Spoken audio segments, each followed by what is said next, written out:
Hello everyone, I'm Mariama. From November 2020 until July 2021, 93 of us at St James's embarked together on an online pilgrimage in a pandemic, which we called Camino Companions. As part of this, we recorded short videos of some of our pilgrims speaking on particular topics. Here is Felix speaking on the topic of joining in the dance that is God.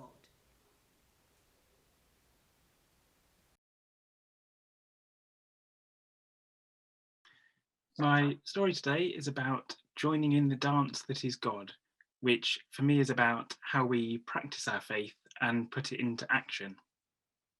Clearly, one way that I practice my faith is by attending St James's and being part of a diverse, welcoming community in the heart of London.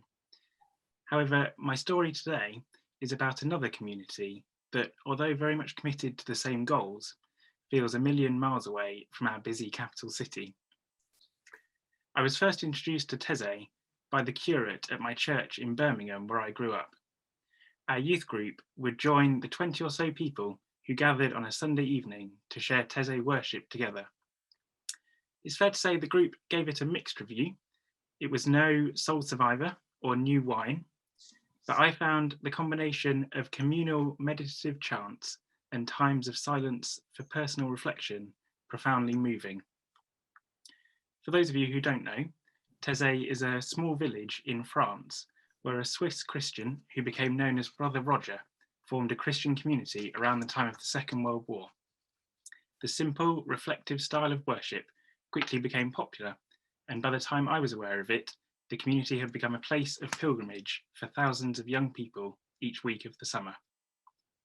The Teze songs are beautiful however they are sung, but the small, intimate experiences in Birmingham had not prepared me for the feeling of taking part in worship alongside 4,000 fellow pilgrims in the enormous Church of Reconciliation. During the Saturday evening services, everyone is given a candle, and at a certain point, the Teze brothers begin lighting them from the centre of the church. I remember one particular Saturday evening in Teze as there was a monumental continental thunderstorm. Listening to the repetitive, peaceful chants and watching the candlelight spread outwards through the church, in contrast to the chaos of thunder and lightning swirling round outside, I felt a deep sense of calm that is beyond any words I can find to describe it. I continue to meet online to share Teze worship with a group of people from the Birmingham diocese who very kindly let me join as an honorary Brummie on their pilgrimage a couple of years ago, and we try to capture some of that Teze spirit in our lives at home. Singing the chants and sharing times of silence together helps me to reconnect with that inner peace and sense of fellowship that I found at Teze, and provides some respite from the demands of my daily life and work. It also gives me a chance to step back and think about how I want to live out my faith in the world around me as I begin my career and establish my life in London.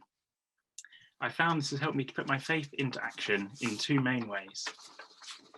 First, I chose a career that I feel aligns with my values. For those of you who I haven't met, I work in the civil service. I'm fortunate to have parents who prioritised my education growing up so that I could have the luxury of being able to choose a career path. But the choice of potential careers can be somewhat daunting when your only experience is a few summer jobs. My faith helped me to make that decision in the context of my overall values, and it continues to help me to maintain perspective on the work that I do, framing it in the context of serving others and working towards a more just society. Second, my faith helps me with the more mundane realities of daily work and interacting with colleagues. I am called to recognise our shared humanity and all of our need for compassion, kindness, and generosity on an individual level. But doing this can also benefit the organisation as a whole. Dr. Claire Foster Gilbert, director of the Westminster Abbey Institute, which looks at moral and spiritual values in public life, wrote a series of letters to public servants during the first lockdown. In one, she writes, "We can maintain an institution's ethical buoyancy through exercising our moral muscles, actively practicing and rewarding integrity, patience, and kindness, making the institution supple in its response to the unforeseeable and unknown.